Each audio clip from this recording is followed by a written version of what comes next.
La terrible histoire qui se cache derrière l'empire Gucci. À l'origine, un homme, Guccio Gucci. Cet Italien de 40 ans ouvre sa première boutique de maroquinerie en 1921 à Florence. C'est un artisan, il maîtrise à la perfection le savoir-faire italien, mais Guccio est aussi un homme très malin. Face à l'embargo sur le cuir en 1940, il a une idée qui fera toute sa réussite, utiliser du lin et du bambou.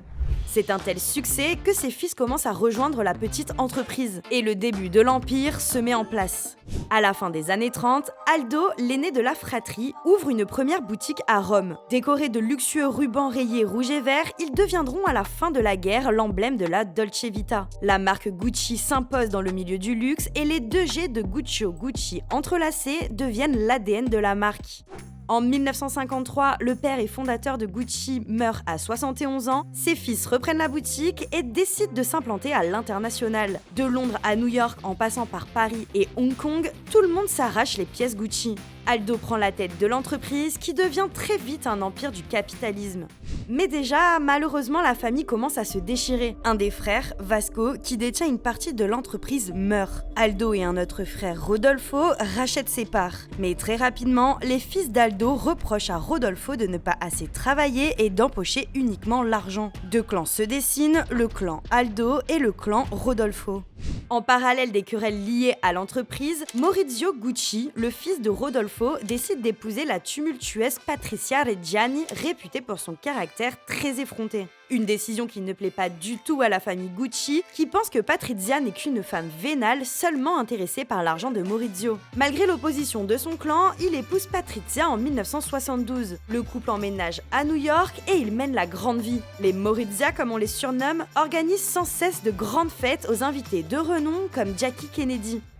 En 1983, l'un des frères Rodolfo meurt, entraînant la famille Gucci dans des rivalités qui vont mener à leur perte. En 1984, Aldo est dénoncé par ses neveux aux autorités pour évasion fiscale, car pas moins de 7 millions d'euros auraient disparu. À 81 ans, il est condamné à 1 an de prison, il revend ses parts et meurt peu de temps après sa libération.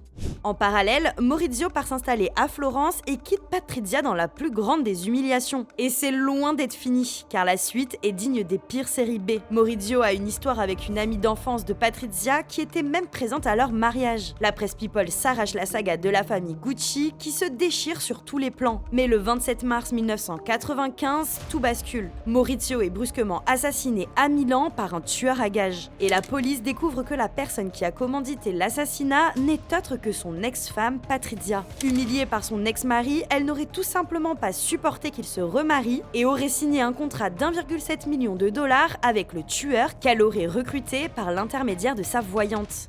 Elle est arrêtée à son domicile le 31 janvier 1997 à 49 ans et fait la une des journaux. Jugée coupable d'avoir commandité le meurtre de son mari, elle est condamnée à 29 ans de prison. Lady Gucci, comme on la surnomme, devient alors la veuve noire de la mode.